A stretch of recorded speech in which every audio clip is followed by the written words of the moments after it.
And we're back. So Here we are. On our last segment, we talked about all different things trending in music. So now we are going to do some miscellaneous things that we have just come across on Twitter. So, Riz, take it away. Okay. Yeah. All right. Here we go. Let's see. So, random stuff now. Mm-hmm. No more music news. So, this is funny. Okay. News of the Titanic 2 voyage is being met with skepticism. So, they are announcing a second Titanic takeoff. What? And we all know I'm Wait. afraid of boats. This one happened? Oh, that's so strange. Wait, I don't know if I'd want to see that. Yeah, well, Marissa's terrified of flying and boats. But that is, again, that's a little, I don't know if I'd want to go see that. It's like been so long. Well, I guess people could say the same thing about Mamma Mia, but I was so excited. We all know I love Not a Mamma Mia. movie. They're making a real ship. They're setting off a real ship. A whole new, wow. Oh, that's a little scary. I don't know if I'd want to get on a boat that's called Titanic.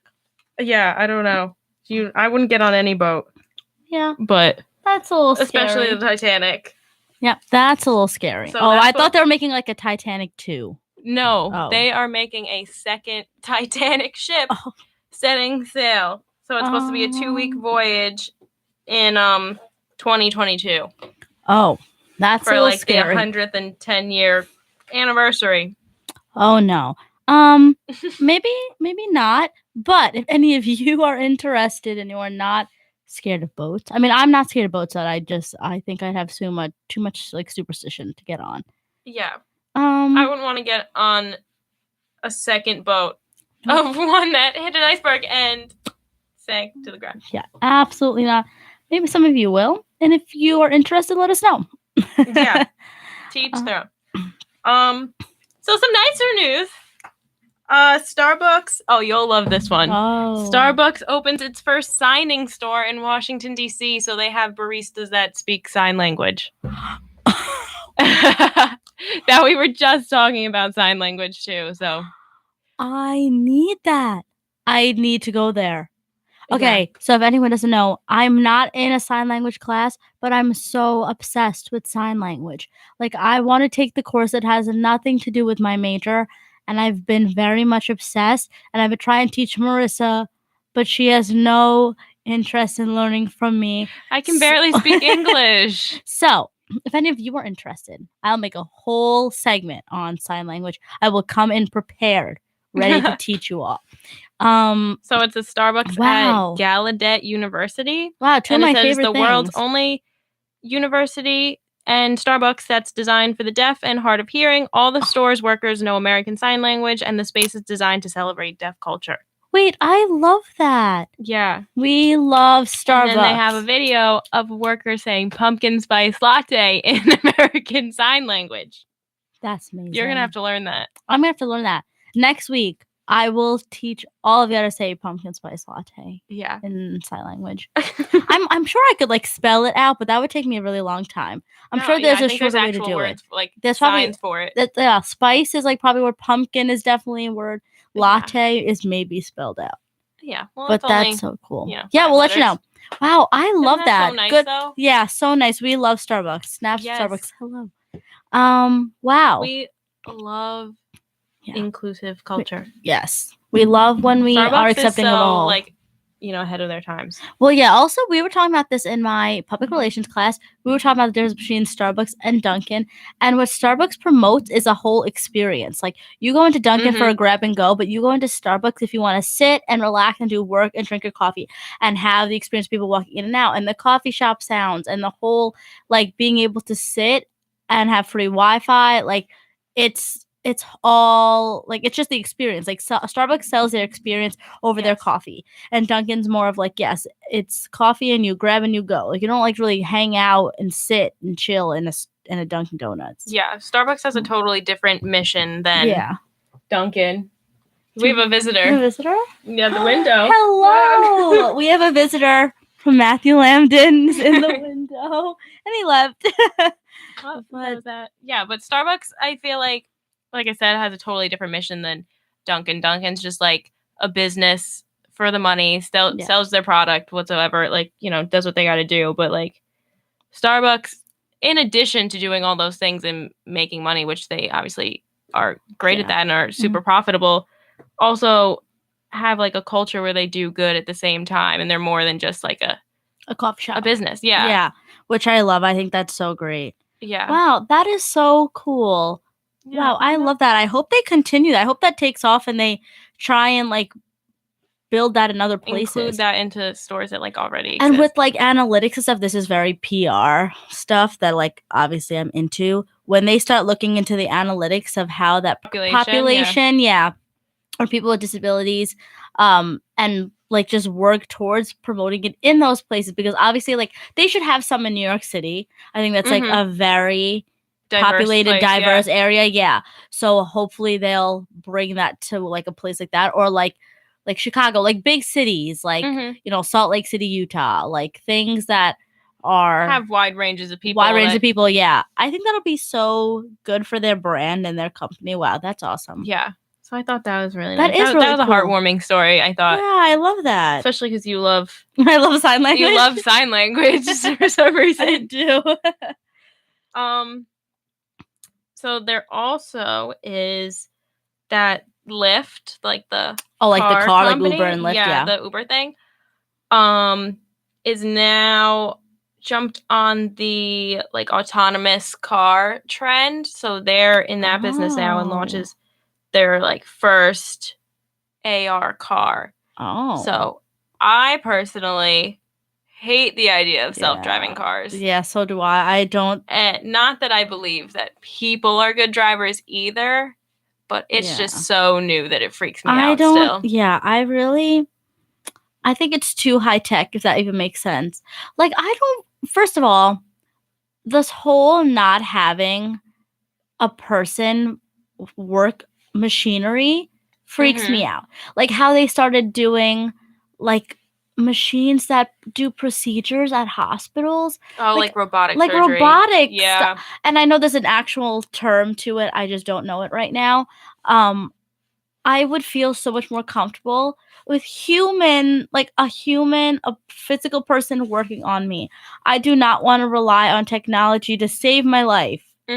Like maybe that sounds drastic, but I don't know. I guess it's a very, controversial topic. Yeah. Because everyone has an opinion. Everybody has an opinion. I think all opinions are valid, but I think it's so, like, I don't know. I don't trust the idea that a car, it's different if you're just like, like coasting and you have it like, to make sure you stay in the cruise lane. Control. Yeah, like cruise that control. Already exists. Which I'm still a little scared of that too. I don't know how to use it, but yeah, and like, but I understand that at least as somebody behind the wheel, I don't trust the whole self-driving car concept. But I guess to each your own. But yeah, I understand that it takes out like the human error. So like, people aren't the best drivers, and a computer could probably do a little bit better. But like at the same time, it's scary. Yeah, like, and you can't control. The machines are taking over, man. I don't like it. I also don't like the fact that you can never be too sure with people who are just gonna come out of nowhere. And what if your car's reaction is later than yours? And what if out of just habit, like your reflex will do something? Yeah. I don't know. Humans can respond to spur of the moment things like that. Yeah. Maybe sometimes not in time, and that's how people get in accidents. But I don't know enough to know if like computers can pick up on, or like self-driving cars can pick up on things that fluke things that might happen, like things that jump out. I'm sure they can stop for things jumping out in the road, but like even with surgery, like you said, like you never know what could happen. You never know what can happen. And I mean, and that's with anything. Obviously a human can mess up too. Like they've obviously had cases, but I think that's so interpersonal, and it's gonna take jobs out for a lot of people. Yeah. Like this whole robotic in a lot of industries though. In a lot of industries. It's reducing employment, like it's cutting employment out. And I just think that's so unfair. Like, what are we supposed to do with our life if everything is done by computers? Imagine how many Uber and Lyft drivers there are, though. that Yeah, now and that's what people they are don't even resulting they to. just created this job by making these companies, and now they don't even need workers anymore. And it's hard. I know a lot of people who've lost their jobs and they were like, I am now an Uber driver to make some money. Yeah. And I think it's a great opportunity in the sense of like, I mean, yes, it's a little bit dangerous that you never know who could be driving your car, of course, but they've had taxis forever. Yeah, they've had taxis forever. And like, it's just, and I think Uber though has made so much money because a taxi runs on meter, and that's a huge reason why people don't like do taxi, because if you get stuck in traffic, forget You're paying more. You're paying more. Yeah. And Uber is a flat rate, and I think it's so for the distance. It just helps so much. And I mean, I really personally do love Uber. I think the concept is so awesome, and how they expanded to Uber Eats, and now you can split payments on Uber. Like, I mean, this is taking a little bit of a detour, but I just think I think Uber's great. But yeah, back, I guess, on topic. Yeah, I love Uber or Lyft when it has a person behind the wheel. Yes, it has a person behind the wheel, and you can at least have more trust that person is a quality driver, and they have the ratings, and you would hope people would be honest, like, and I think people are. And yeah, I don't know, that's a little sketchy to me. But I mean, I always talk about how I want a Tesla, and obviously those are self-driving, but to think about like almost every car could be like that freaks me out. Which is kind of contradictory, but yeah, I don't know. I mean, I think we all want a Tesla. Yes. They're so cool. They're so cool. The bat wing doors. Yeah, I'm obsessed with those. I love them. I mean, I feel like they're very obnoxious when you have to park in a parking lot and you probably have to park so far away so you can just get out of your car. But I think that's so cool. I would be the coolest mom at soccer practice if I rolled up in that SUV Tesla. Cherry red. The doors that go up. The Batwing doors or whatever they're called. Have a great practice, kids. See you later.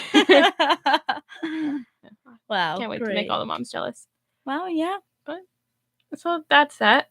Yeah, we have time for like one more. Yeah. So I have another nice, not so scary story. Okay. So the brand Coach, like the designer. Yes. Mm-hmm. Today they announced that they're joining other designers and companies like Gucci, Michael Kors, and Stella McCartney with being 100% fur free. And we know I love that. Oh, wait. That's amazing. I love a cruelty-free brand. We love cruelty-free. We were just talking about this. Marissa and I were talking about this the other day. We went to the mall, and they have, those pom-poms that trend, and people have them on their keychains and stuff. Michael Kors was doing real fox fur pom-poms, and I did not appreciate that. I was like, this is so rude. Like, you were literally walking around with a little fox on your purse. Like, no, absolutely not. We don't appreciate real fur coats, real fur bags. We don't stand for those things. No. So we love cruelty-free brands. We were talking about makeup brands that are all like cruelty-free, like don't test on animals, because my foundation is by Milk, and Milk is a all vegan, cruelty-free company. Which is really awesome. So, wow, that's great. Yeah. I love that they're expanding and doing that. Yeah, because obviously, like, those pom-poms, like the keychains and on the hats and all that have been the hats trends like the past couple of years. Yeah. So, I think Coach is cutting it out, like, from today on, like, not manufacturing anymore for products, but Michael Kors, who has had fur in the past, is now ending it by the end of 2018. So just in time for like the Christmas season, that's no more fur. So awesome. So cruelty free. Love that. Well, we love just the animals. In time save for the Christmas animals. Save the animals. And if you're looking for some great Christmas gifts now, and you don't have to worry about the fur, so everybody go out and get some great gifts. Faux fur looks just as nice, just as bougie. You can stunt in faux fur just as much. You still look fierce. You get the look across, and you don't have to hurt any innocent little animals in the making. So that made me really happy, and I thought that was a good story to end on. Wow, great story to end on. Wow, this was great. Yeah. Thanks, Riz, for all the new information. You're welcome. Thank you, Twitter. And on that note, we hope all of you enjoyed our segment. And if you have any questions, you want to send us anything, Some of you have me on Instagram and Marissa, and you can send us messages the next time we go Instagram live. And we'll see you next Tuesday at 4 o'clock for AM and the PM. See ya. See ya.